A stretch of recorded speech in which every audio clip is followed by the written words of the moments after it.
Саламатсыңдар ма, құрметті оқушылар? Бүгінгі сабағымыздың тақырыбы өзін-өзі бақылау күнделігі нәтижесі арқылы қорытынды жасау. Қашықтықтан оқытушы, қосымша білім беру педагогы Бақыт Серғазыұлы.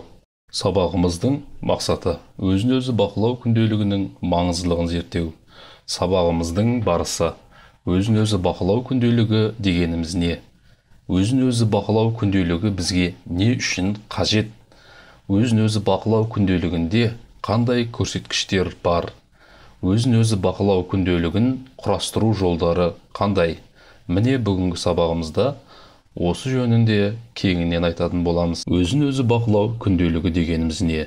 Адамның денсаулығы мен физикалық дамуының жағдайын және дене тәрбиесі мен спорттың әсерінен олардың өзгеруін үнемі бақылау. Өзін-өзі бақылау күнделігі бізге не үшін қажет? Бақылау күнделігінің мүмкіндіктері. Оқушының күн кестесінде тамақтану мерзіміне және тағамның қоректік қасиетіне көңіл аударылады. Ас адамның арқауы демекші, организмге қажет заттарды қуат қорын дұрыс мезгілімен тамақтану арқылы қамтамасыз етуге болады. Ас қабылдау ұзақтығына 15-20 минуттан 20-30 минутқа дейін созылады. Жеке гигиенаның басты аспектісі күніне 2 рет таңертең және жатар алдында тіс тазалау болып саналады. Айына 1 рет тіс щеткасын ауыстырып, жарты жылда 1 рет тіс дәрігеріне қаралуды әдетке айналдыру керек. Тері күтімі де өте маңызды. Гигиена бұл үшін душты таңертең және кешке қабылдау қажет. Есіңде болсын, отбасы мүшелерінің әрқайсысының жеке орамалы мен төсек жабдықтары болуы тиіс. Төсек жабдықтарын 7-10 күнде 1 рет ауыстырып тұру керек. Жататын төсек орны жайлы болуы керек. Ұйықтар алдында бөлмені желдетіп алып, жатарда киетін киім киіп жатқан абзал. Жаттығу режимін сақтау. Жоғары жетістіктерге спортшылардың жаттығуларын мұқият жоспарлау негізінде ғана қол жеткізуге болады. Жоспар жылдар, кезеңдер, дайындық кезеңдері бойынша жасалады. Жаттығудың алғашқы жылдарында спортшы өзінің нәтижелерін күнделікке мұқият жазып отыруы керек. Ұйқы және тынығу.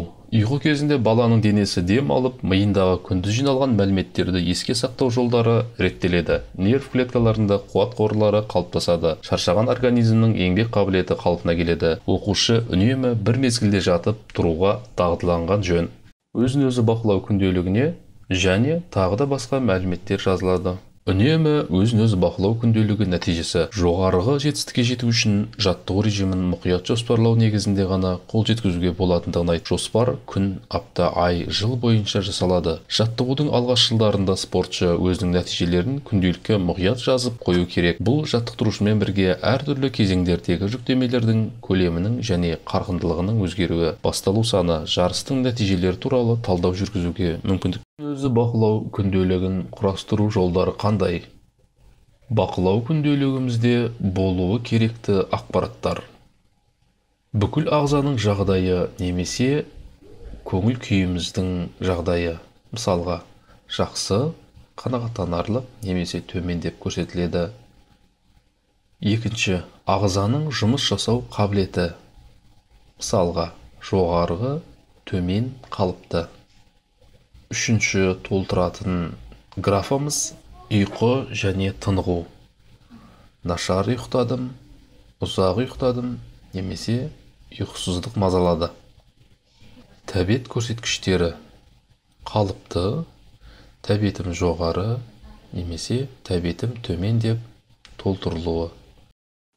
Құрметті оқушылар, сабағымызды қорытындылай келе, өзін-өзі бақылау күнделігін жүргізу арқылы біз ағзамыздағы болып жатқан өзгерістерді, жаттығуға деген ынтамыздың жоғары немесе төмендігін, көңіл күйімізді, ұйқымызды, тәбетімізді, тыныс алуымызды, жүрек соғысымыздың жиілігін, қан қысымын және жаттығуға дейін және жаттығудан кейінгі салмақ өлшемін бағалап, соңғы аптада немесе айдағы денсаулығымыз жөніндегі барлық мәліметтерді бақылап отыруға мүмкіндік аламыз.